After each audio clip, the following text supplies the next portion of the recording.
Dead Drop, Spies, Monsters, and Children are in this box.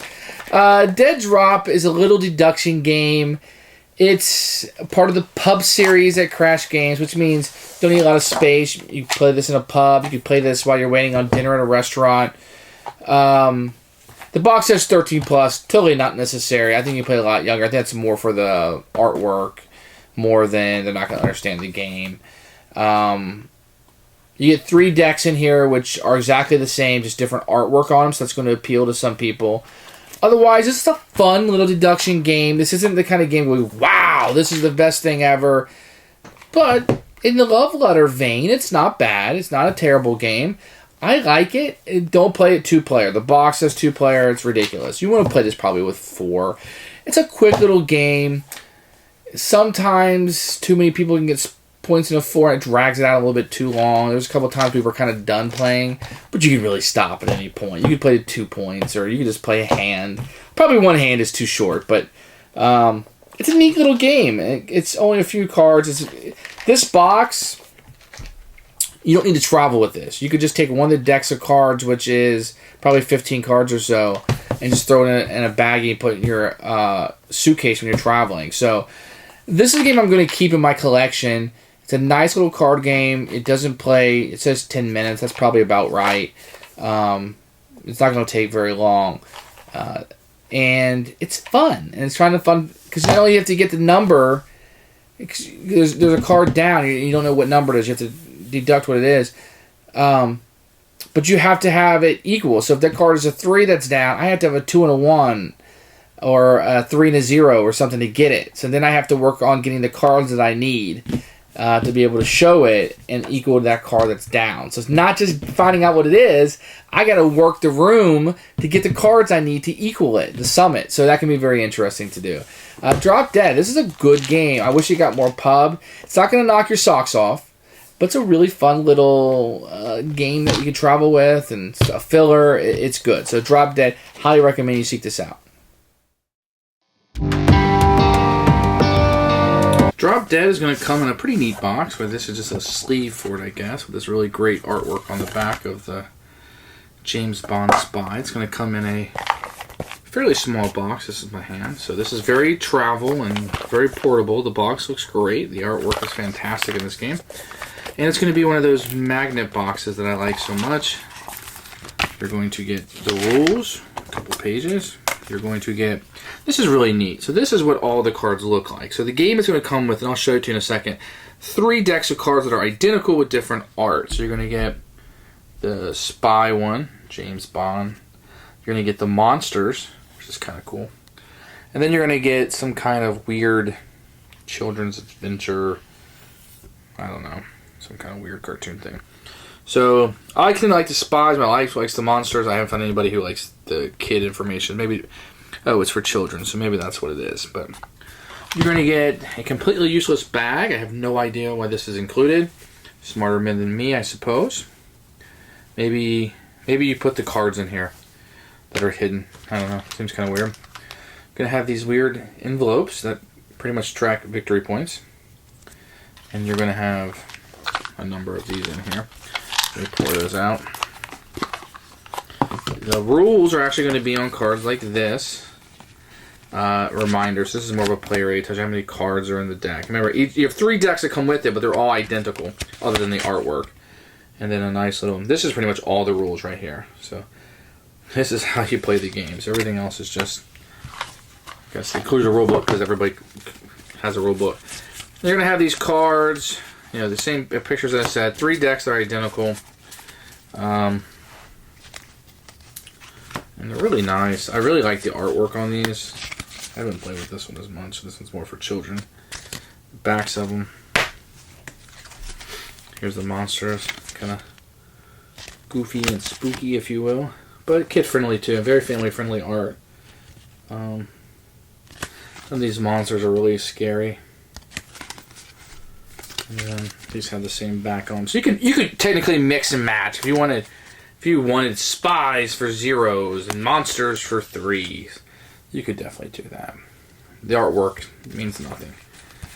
Really nice. And you have 3 decks that come with it. So if you wear one out, you have 2 more to play with if you could just get by with the artwork. So, I mean, if you just happen to buy this because you want to spy one, but you live with the monsters, then you have 3 decks. You can definitely wear this out. No idea why it came with 3 identical decks other than the artwork, but it is nice. So that's the components for Drop Dead. The rulebook comes in 2 formats. You're going to get a player A. They're just on regular cards that pretty much tell you all you need to know. The rulebook is really small and really just gives you very little information on how to play the game. The game is super simple. You could probably read this in 3 minutes, 2 minutes, and be playing the game. It's not complicated. I referred back to it a couple times just to make sure I was doing everything right, and I was. They spend more time on backstory and credits than pretty much the rules of the game because the rules are that simple. Rulebook is fantastic, no problems. I mean, it's such a simple game that it's hard. It'd be hard to mess this up, but I've seen people mess this up. So, bravo to Crash Games.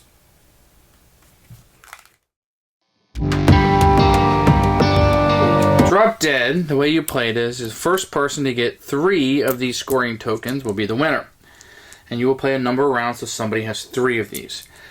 And the way a game is played, doesn't matter which deck you play with, is we will put 1 card face down, and that is the card you're going to be trying to guess. Then you'll place cards equal to the number of players in the game. Okay? And we're almost set up for a 3-player game. In a 3-player game, you'll put 3 cards up, and everybody will have 3 cards. In a 4-player game, everybody will have 2 cards, and in a 2-player game, you have 5 cards. Although I don't like this for a 2-player game at all. So I'm going to give everybody 3 cards just to show you how you play. Now, the game isn't as easy as guessing this. So if this is a 4, I need to have, when I unveil my cards, I need to have cards in my hand that equal 4, 3 and a 1. If I had a 5 and a 1, which is 6, or a 5 can be used as a 0, 1, or 6, and this is a 4, then I'm wrong. Right now, even to be honest, I have no idea what this is. And I know I have a card distribution here. So I know there's 4 zeros, 3 1s, 2 2s, 2 3s, 1 4, and 1 5. So I can already cross out the 5. I know it's not the 5 because there's a 5 here. It could be a 3 because there's 2 3s. And it could be a 1 because there's 3 1s. So I don't have enough information. So let's say this is my hand. I know it's not a 5 because 5 is there. And I know it's not a 4 because I have the 4 here. It could be a 1 because there's 3 1s. I have 1 in my hand and 1 there. And it could be 2s because there's 2 2s and 1 in my hand. So I have a decision to make. On my turn, I can trade a card face down with a card from any other player. They must trade me. Or I can take 1 card from my hand and 1 card in the stash. This is the stash. So I could take this into my hand and put one of my cards down, which I'm not going to do right now. Let me go ahead and do that just to illustrate it. So I could take this 2, and let's say I want to pick up this 1, and that could be my turn. Now it's the next player's turn. And this player has 3 0 0. Well, I know there's 2 3s. So they're here, here. So this guy absolutely knows it's not a 3 and not a 5. I have 2 zeros, but there's 4 zeros. So I'm not really sure about that. But I don't want to give this card up because now people will know. I'm the only one I know for certain that knows that 3 is not an option. So what I'm going to do is I'm going to take this card and give it to this guy. And this guy has to, and I don't know what it is yet, and this guy has to give him a card. So I'm going to give him this 4. He had to give me a card, he gave me the 4. So now I know it's not 3, it's not 4, because 4 is in my hand, and it's not 5. And then it'll be the next person's turn. Now another thing you can do, I could reveal 2 to my partner, or to another player. And I reveal 0 plus 1 is 1. He has to tell me yes or no. Do you have a 1 in your hand? He does. In fact, he has 2. If the answer is no,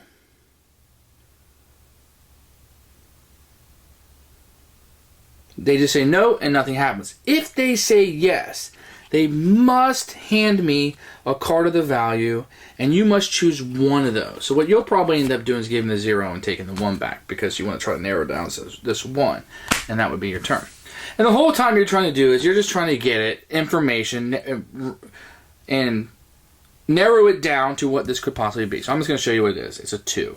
So if I was to reveal, and I looked at this, and I'd be the only one that looked at it, No, I thought it was a 1, but it's not. Okay, so this will go back up here. Nobody's seen it. I now bust.